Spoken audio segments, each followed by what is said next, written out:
I've just got my first red arrow in 6 game weeks and it was tiny. It was from 147k to 149k. If everything goes well, I could break into the top 100,000 this game week. The team for Gameweek 23 is as follows. Verbruggen in goal against Fulham away. It's not ideal that he's away from home, but Fulham don't have the best of attacks. At the same time, they've got a couple of players returning from AFCON, but I don't think it's worth spending that goalkeeper transfer, and I'm not letting Dubravka in that first team unless Verbruggen's got a really difficult fixture and Dubravka's got an easy one. In defence, my Arsenal double up of Gabriel and Saliba's paying off nicely. They got 16 points between the two of them, split 50-50 last game week, and they have got the second highest clean sheet odds this game week behind City. That's not too much to grumble at. That's against United who have a decent attack, but they've got the home advantage and a solid defence. As for Van Dijk, I weren't too pleased with the Liverpool defence last game week. They went and conceded against Burnley at home, the easiest game of the season from a defensive perspective. That was a banker and they let me down. This game week against Bournemouth away, yeah, they are away from home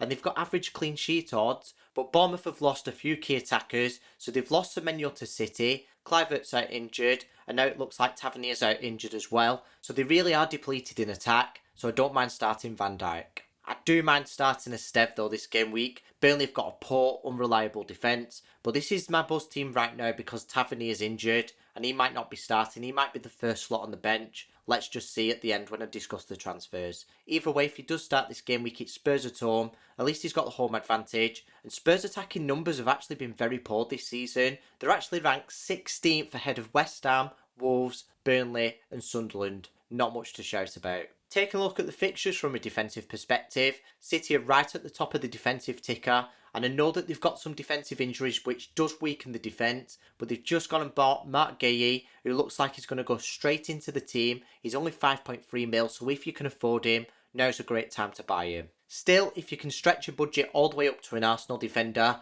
I would do that. I'd go for Gabriel, then Timber, then Saliba in that priority order. If you need to make a goalkeeper transfer, I'd still go for the budget options. So your options are basically Kelleher and Verbruggen. They're more reliable than the other ones, especially Bournemouth. They've got Liverpool at home this game week. I know they've got easy fixtures coming up, but their defence has been quite poor recently. So there's not much to split Kelleher and Verbruggen. Kelleher is 0.1 mil extra, but I would pay it because Brentford's defensive numbers have been slightly better so far this season, and the fixtures are slightly easier as well. The fixture's certainly not easy this game week for Lacroix against Chelsea at home. He did only get a 1-pointer last game week and I don't expect much better this game week. Chelsea have got a very strong attack, they've got Palmer back in there. I know Lacroix's got the home advantage, he can get defensive contributions, and the defensive numbers have been pretty good this season for Palace, but they have just lost Mark Guéhi, so he's going to stay on the bench. My other two options on the bench are looking pretty useless. Mark Guéhi never gets any minutes. Right now it's looking like Tavernier is going to be ruled out with a hamstring injury. I am going to monitor the press conferences to see what's going on,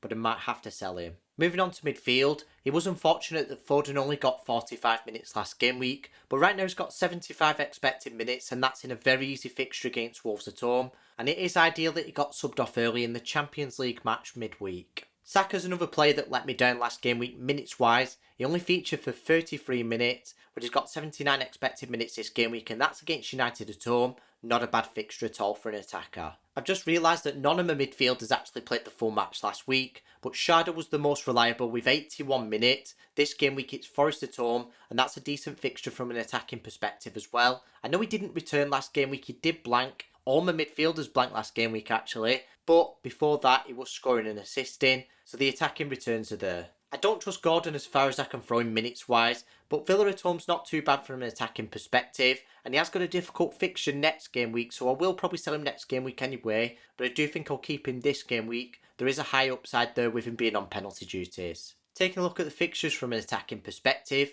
if you need to buy a premium midfielder, you've got 4 options: Bruno Fernandes, Saka, Palmer and Salah. First of all, Salah's unreliable, so I would completely eliminate him. So Bruno Fernandes has got Arsenal away this game week, so I wouldn't buy him either. So it's between Saka and Palmer. Palmer's guaranteed penalty duties. Saka might possibly give them to his teammate. Palmer's at the top of the fixture difficulty ratings, especially from next game week where he's got West Ham at home, a very easy fixture. So if you need to buy a premium player, I would go for Palmer. Personally, I've got plans to buy Palmer next game week and maybe even captain him. He is at the top of my captain matrix and you will see that later on in the video. Make sure you subscribe so you don't miss that Game Week 24 best captain video. It's not guaranteed that I'll go against Haaland. If you need to buy a midfielder and you can't quite afford a premium one, and Jai's a really good option. He's just come back from AFCON, he's on penalty duties, and he's only 6.2 mil. I will be buying him soon, definitely. I just want to point out as well that there's a very high chance that Everton and Chelsea get a double game week. 2% chance it goes in game week 26, 2% chance it goes in game week 27, 90% chance it goes in game week 31. Both of them are on pens as well, don't forget, Palmer and Njai. So you would want to keep them long term anyway, but it is worth noting that that double game week is not guaranteed, it's just very likely. One thing you need to put more thought into is that there's a 65% chance that Arsenal and Wolves could double in game week 26. That's only 3 game weeks away. 65% chance of that, which means it is likely, but don't forget it isn't guaranteed. So if you're going on an Arsenal triple up, try and get it in scratch. Don't go for players that might not be nailed around about that time.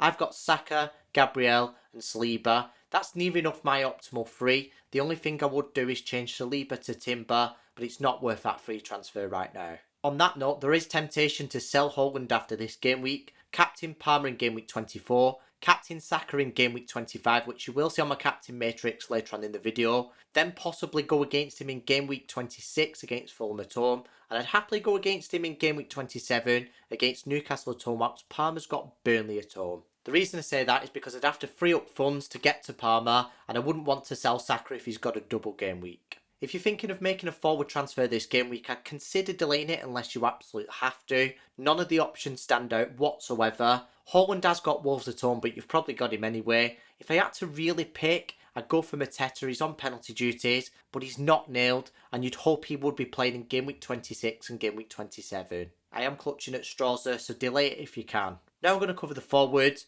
but don't click off just yet because I've got the transfer plans and the captain matrix. So Haaland's got Wolves at home this game week, and he did blank again last game week. That's his 4th blank in 5 of them. He's not reliable, but he has got Wolves at home, and that is an easy fixture. Thiago's got a decent fixture as well against Forest at home. It's Villa away next game week, which is average, then it gets difficult after that, which is when I am planning on selling him, but I'm happy to keep him for the next 2. Now for the transfers. There's no good option from Tavernier. I could get Anderson, he's the best option, but he has got a very low ceiling, so I don't want to waste a free transfer there. Obviously, I'm not sure how long he'll be injured for whilst this video is being recorded. If it's short term, he has got some decent fixtures coming up, and he will be on penalty duties, but I highly doubt he'll be back soon. Hopefully there's good news in the press conference.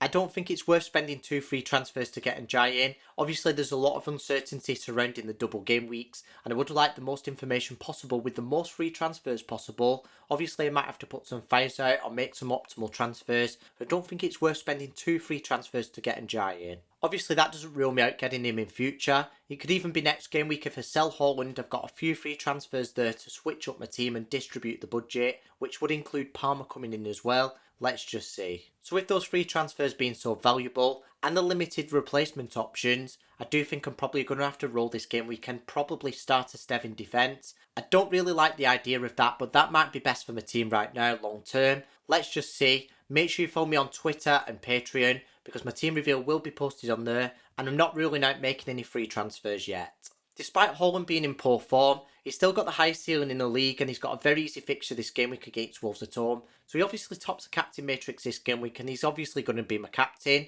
Next game week and game week 25, game week 26 aren't locked in. Make sure you subscribe so you don't miss my best captain videos, but the alternatives are really good in game week 24 and game week 25. I could very easily go against Haaland there, maybe in game week 26 as well. This graphic's available on my Patreon along with other useful graphics. There's exclusive ones on there like my clean sheet matrix. Make sure you go and check it out.